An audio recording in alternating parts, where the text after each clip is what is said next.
Fala galerinha rubro-negra. Pessoal, o Flamengo ontem deu mole, né? O Flamengo ontem perdeu, foi humilhado pelo Bragantino. Flamengo que tava aí 10 dias sem jogar, só treinando para poder fazer uma coisa dessa aí.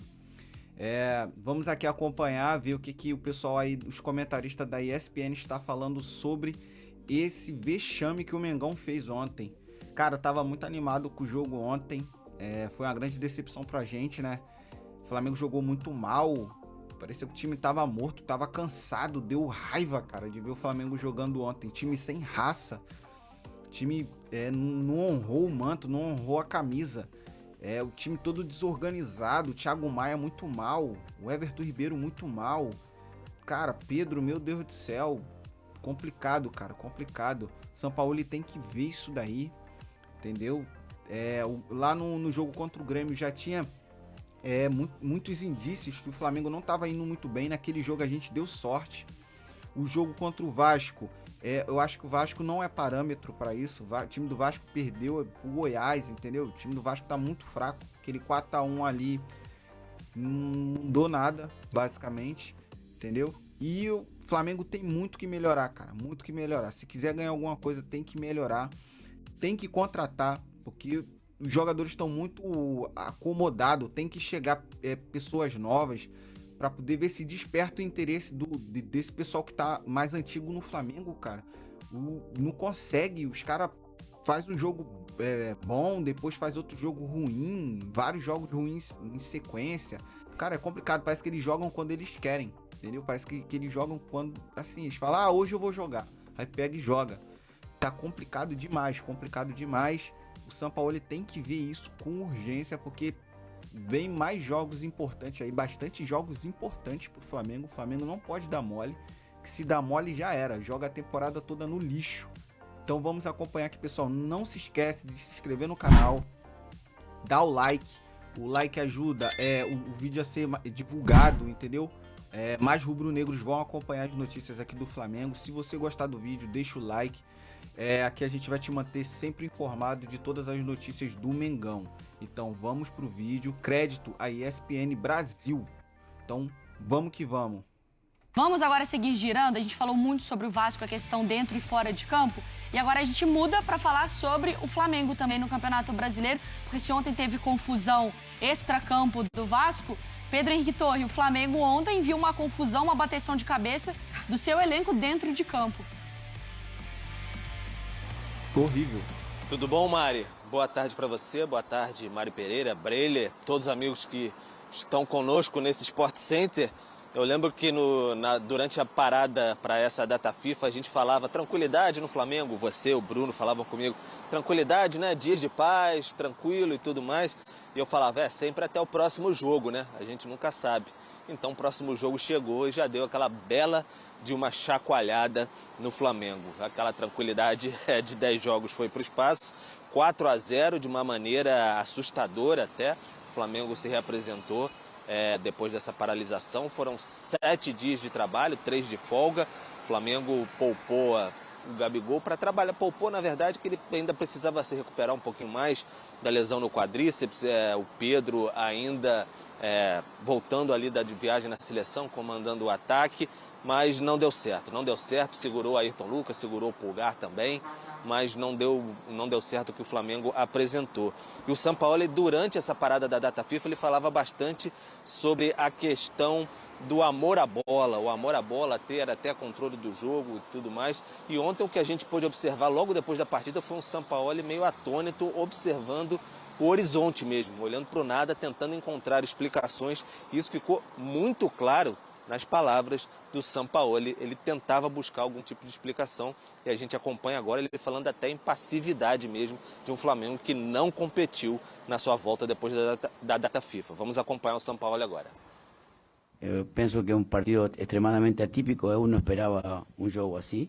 Sinceramente, analizaré bien la realidad de por qué, pero porque en realidad estoy un poco sorprendido por lo que aconteció. Entonces, porque Otimi perdió duelo, porque perdió balones innecesariamente, no jugó, o sea, prácticamente no estuvo, no campo. O sea, analizar es difícil cuando acontece eso. El time tiene que reagir rápido, mas venía de 10 jogos sin perder, con mucha victoria. Hoy sí, la verdad es que a pasividad del time me preocupa mucho, porque más allá de un análisis colectivo, posicional o de jugadores, que es mi responsabilidad también, hay algo que el time tiene que rever. La torcida tendrá el derecho de reclamar una actuación como esta, porque algo que ni la torcida ni el clube merece. E a gente tem uma tela, Pedro, com como o São Paulo lidou com goleadas sofridas no Brasil, né? O técnico perdeu 6 jogos por 3 ou mais gols de diferença, 6% ali do total dele no Brasil. Aquele jogo que a gente já citou do Ituano contra o Santos, depois ele ficou 9 jogos sem derrota. O Botafogo de Ribeirão Preto também, que venceu o Santos por 4-0. E aí, nos 7 jogos seguintes, perdeu 2, venceu 4, empatou 1. O Palmeiras 4-0 no Santos. Nos jogos seguintes, ele só voltou a perder uma vez só. Santos e Grêmio, depois ele ficou 6 jogos sem derrotas. Aí o Atlético e Palmeiras, nos 7 jogos seguintes, teve apenas uma derrota e o Atlético venceu por 4-0 o Flamengo. E São Paulo e Atlético, quando perdeu por 3-0, depois ele ficou nos 7 jogos seguintes, ele só perdeu mais uma. Porque a gente tem que falar sobre... Porque o torcedor, hoje, ele olha para a sequência, ele pensa, caramba, a gente perdeu de 4-0, depois de uma parada da data FIFA, como a gente brincava com o Pedro, que estava tudo até muito calmo, né, pro torcedor nesse sentido. Mas e agora?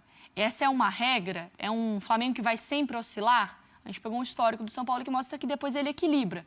Mas há quanto tempo o Flamengo está esperando esse equilíbrio também de outros comandantes, que pouco tem a ver com o São Paulo? Foi surpreendente essa goleada do Red Bull Bragantino, uma derrota assim, porque o Flamengo vinha numa curva apontando para cima. Foram 10 jogos sem perder, 5 vitórias consecutivas, um time mais encaixado, com uma identidade. Então a gente esperava até um Flamengo bastante diferente do que a gente viu, e o São Paulo tem razão ao reclamar da intensidade, um Flamengo muito abaixo, fisicamente também não conseguiu acompanhar o ritmo do Red Bull Bragantino, mas eu vejo que o São Paulo pode lidar com isso de uma forma consciente, madura, blindando o elenco, mas é diferente no Santos tomar uma goleada, mesmo no Campeonato Paulista, porque ali era um trabalho de reconstrução no Santos. Embora o time tenha sido vice-campeão brasileiro naquele ano, em 2019, não tinha um dos melhores elencos do país, como tem o Flamengo. Então, naturalmente, uma goleada como essa vai despertar uma repercussão maior, uma chiadeira maior, e ele precisa lidar com esse cenário de pressão daqui para frente. Foi um ponto fora da curva, Mari? Então, eu até estava buscando aqui para ver possíveis outras goleadas que o Flamengo sofreu, 4-1 para o Fluminense, né, que a gente não pode deixar de esquecer. Por isso que, para mim, o resultado ontem, ele diz mais sobre o Flamengo dessa temporada do que sobre o time do Sampaoli, que inevitavelmente, em algum momento, sofre uma goleada. Como assim? Porque essa crescente, ela realmente estava acontecendo, como o Breyer falou. O Sampaoli estava cada vez mais conseguindo encaixar a sua maneira de futebol, sua maneira de ver o jogo com esse elenco. Mas era mais resultado ou atuação? A gente via atuações melhores? Eu acho que estava melhorando, Tá. eu acho que estava conseguindo entregar para o próprio Sampaoli o que ele imaginava, né? O que ele buscava, até depois dar uma entrevista falando que é um técnico que não abre mão da bola, enfim, dessa intensidade. Ele conseguiu encontrar jogadores capazes de responder nessa maneira dele jogar, com o Gerson indo muito bem. E aí, quando a gente pega a escalação de ontem, assim, ele não inventa tanto, né? Claro que tem o Léo Pereira pela esquerda, para fazer aquele lado. Sentiram muita falta do O Pulgar. Everton Cebolinha, sem o Pulgar, mas com o Thiago Maia, com o Gerson. Olha o time do Flamengo. E é um time que não muda tanto no papel dessa atual temporada, que já mostrou esse tipo de comportamento em campo. Em que não entrega, em que baixa intensidade, em que é envolvido pelo adversário, em que não consegue recuperar a bola, em que não consegue criar muitas jogadas capazes de afetar o adversário. Então, para mim, se a gente pega no recorte, o torcedor que não acompanha tanto, viu lá, era o São Paulo e pensar, não, mas os times do São Paulo, realmente, isso acontece, como a gente mostrou na tela. Mas vem desse Flamengo, o histórico desse Flamengo da atual temporada, é um Flamengo que já mostrou esse tipo de comportamento. que já mostrou essa oscilação dentro do jogo, que já mostrou essa apatia, que já deixou o torcedor O Alcas irritado. Lá na Libertadores. Exatamente, Vitor o Pereira torcedor já questionou. Vitor Pereira reclamava muito. O comportamento dele. Pô, mas assim, não tá jogando, tá sem vontade, não tá conseguindo desempenhar. Então, pra mim, diz muito mais sobre esse Flamengo do que sobre o time de São Paulo. Ô Pedro, a bronca após o jogo, ela fica maior pelo quê? Em cima dos jogadores, pela falta de intensidade, fica muito em cima do mérito do Red Bull Bragantino, ficou maior em cima do Jorge Sampaoli pelos 10 dias de trabalho, as mudanças e como o time se portou em campo. Coloca a parcela aí nos potinhos de cada um. Mari, a bronca de torcedor fica generalizada, né? Num momento como esse. O time toma 1, toma 2, toma 3, aí leva o 4. Podia ter levado bem mais nessa partida. Há queixas em relação ao que o Sampaoli pode ter feito ou não, mas como a Mari disse aí, não foram mudanças profundas assim, mudanças táticas que ele poderia ter destroçado completamente, desfigurado o time para essa partida. O que chamou muita atenção foi, de novo, esse desplugar que o Flamengo teve mais uma vez, igual em outras partidas. Não competiu, o Flamengo simplesmente não competiu. E acho que eu chamei a atenção, o Sampaoli parecia muito surpreso mesmo, genuinamente surpreso na coletiva de imprensa, quando ele fala que o time não entrou em campo, não venceu duelos. Principalmente, ele parecia não entender de fato o que estava acontecendo. Isso me parece caminhar para um problema mais estrutural do Flamengo, não só com o Sampaoli, era com o Vitor Pereira, já foi também em alguns momentos com o Dorival, o Rogério Ceni. Se você for caminhar com vários treinadores, isso acontece. O Flamengo que despluga em determinados momentos e aí consegue, em algumas faixas da temporada, ter esse alto índice de competitividade. Teve nesses 10 jogos aí e, de repente, numa parada, ele se desmobiliza completamente. Então, é uma cobrança mesmo estrutural. O que o Marcos Braz, o vice-presidente de futebol, pode fazer nesse sentido para mobilizar completamente o departamento de futebol? O presidente Rodolfo Landim, são as dúvidas que ficam nesse momento, uma cobrança mais forte para que o Flamengo não saia dos eixos tão facilmente assim. O Pedro, e sempre que o Flamengo tem um tropeço como esse, as viúvas do Jorge Jesus aparecem. Olha o JJ, olha o Jesus está no mercado. Não! Exato, e eu quero perguntar justamente para o Pedro, que ele já cansou de escutar essa história, mas até para mostrar para o torcedor do Flamengo como eu imagino que seja muito improvável um retorno do Sampaoli do Jesus diante de um trabalho que promete como o do Sampaoli. Mas internamente hoje, qual é o prestígio do trabalho do Sampaoli e como a diretoria também, Pedro, ficou sentida, com razão, pelas negativas do Jorge Jesus nas últimas sondagens? O sentimento, Breler, com o Jorge Jesus tem sempre uma grande rusga, assim, em relação às negativas do Jorge Jesus de, enfim, não atender aos chamados do Flamengo, se ele principalmente atendeu ao chamado do Benfica lá atrás, quando tinha renovado com o Flamengo há um mês. Isso é muito claro, isso sempre fica muito explícito. E o Flamengo tentou nessa última vez aí, quem sabe, talvez cogitar esperar o Jorge Jesus, mas nem esse sinal muito claro ele deu. Então o Flamengo hoje não cogita essa possibilidade de Jorge Jesus, mesmo com ele livre, está bem satisfeito com o Sampaoli, está bem com um objetivo traçado de manter esse treinador, não vê essa situação, mas obviamente é o eterno fantasma do Flamengo. O fantasma do Jorge Jesus só vai ser dissipado mesmo no dia que ele retornar ao Flamengo e aí ele tiver novamente um estrondoso sucesso, ou então ele tiver um fracasso retumbante, e aí isso aí vai se dissipar. E ainda mais com ele livre no mercado, uma hora ou outra, se o Flamengo não tiver um sucesso como ontem, alguém pode falar, se os sucessos não voltarem, isso pode se acumular. Mas nesse momento, não acredito, o Flamengo está com outras prioridades na temporada, mas como disse o Sampaoli na coletiva mesmo, tem que reagir e rápido, e é domingo contra o Santos na Vila, 18h30. Porque, pelo que a gente tem trazido e vocês têm analisado e a gente tem avaliado, não é necessariamente um problema de sistema tático, né? A gente está falando, às vezes, de apatia, às vezes de apagão, às vezes de parte física, que não necessariamente diz sobre o treinador ter botado 5 zagueiros e 2 centroavantes juntos, né, Mari? Exatamente. E ontem ficou claro isso, né? Até a própria entrevista do Davi Luiz depois da partida falou, a gente não conseguiu. Eles foram muito superiores e o Flamengo aceitou estar nesse momento, né? E acho que a gente consegue perceber a falta de mobilização mesmo, de recuperação, porque a intensidade do Red Bull Bragantino, ela não foi por um determinado período. Não é, né, que o jogo foi disputado o primeiro tempo, 10 primeiros 15 minutos. Desligou no intervalo, enfim. Não, o Flamengo ele foi envolvido desde o início e assim, não conseguiu depois. Foi recuando cada vez mais, foi permitindo o Red Bull Bragantino a criar as jogadas, se sentindo muito bem. Num dia espetacular do Red Bull Bragantino, é um trabalho que está acontecendo, é uma intensidade, um volume, as jogadas muito bem trabalhadas, triangulações pelos lados. É um time que tem um potencial de chute de média e longa distância com, assim, 3, 4 jogadores que pegam muito bem na bola. Então, o Flamengo foi recuando, já é um time que não tem tanta capacidade, né, dessa marcação de morder e acelerar, e aí acabou do jeito que foi. Na entrevista coletiva, né, o Sampaoli ele até foi questionado pela palavra, eu estava até pegando certinho aspas aqui, certinha, para passar, que o Everton Ribeiro, no intervalo, ele disse que o time não estava se ajudando, não se ajudava. E aí o Sampaoli falou, para mim o problema foi no jogo coletivo. Normalmente, quando um time não joga coletivamente, sofre. O time não jogou, o Bragantino foi melhor. Normalmente acontece o que aconteceu. Porque isso não é sobre um jogador estar mal. A Wesley ter escorregado e perdido a bola, né, Breiler? Parece algo muito mais de funcionalidade, eu usei a palavra orgânica aqui, né? Que o jogo não é aquela que o cara toca e sabe quando tá vindo ali, que tá vindo para cá, que sabe como sair da pressão. Não tá funcionando assim, né? Exato. O Flamengo ainda não tem esse modo automático que a gente costuma ver em muitas equipes do Sampaoli.